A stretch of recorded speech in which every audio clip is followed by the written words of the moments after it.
where the IRGC see this as a religious war, as a crusade to kill the great Satan, and they want to fight to the death. And the great Satan is?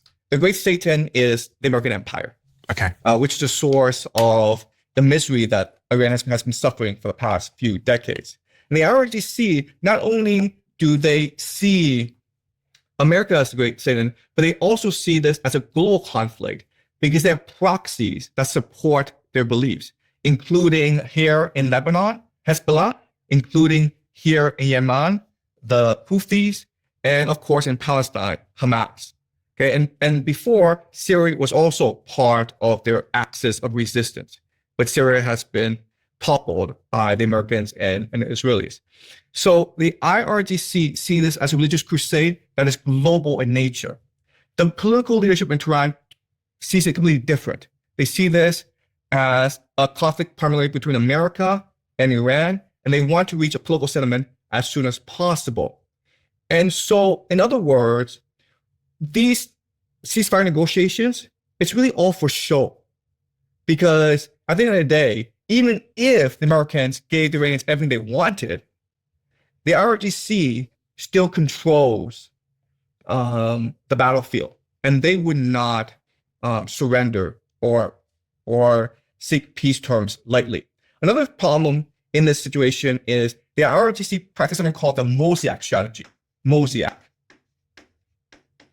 The idea of the Mosaic Strategy is, okay, you know the Americans are the most effective military ever in human history. You know that they practice shock and awe, decapitation. So how do you respond to that? You respond to that using decentralization. 31 provinces in the country with their own command and control that is localized. So basically they have 31 different armies that have their own leadership. That's correct, okay? And when you do this, it's a fight to the finish. Why did they do that? They did it because the Americans possess the most sophisticated surveillance technology in the world, meaning they can easily identify the leadership and they can easily track you down and kill you. So the only way around that is to decentralize the leadership and spread it all around the country so that the Americans cannot kill everyone. How does the central government orchestrate 31 different armies in Iran? How does it get a message out to them? I heard Peter Hegseth make a comment in one of the interviews saying that it takes some time for the pigeons to get out to the armies. And what he was saying basically is that when the ceasefire was called and there was still some missiles flying, he was basically saying that's just because it takes a long time to tell the 31 different armies to stop.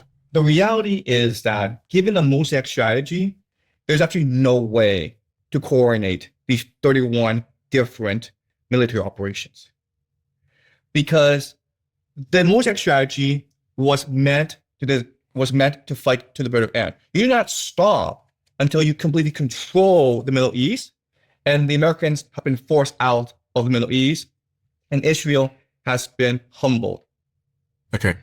So let's go into the specifics of what the Mosaic strategy is. The idea is that they have an eschatology.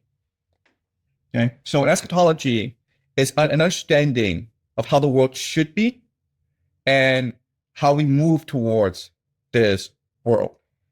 And for the Iranians, their eschatology is that Iran, in order to reach its true potential, needs to be master of the Muslim world.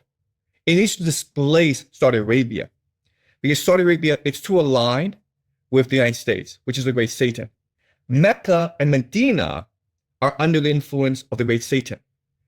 Because why are there US military bases in Saudi Arabia?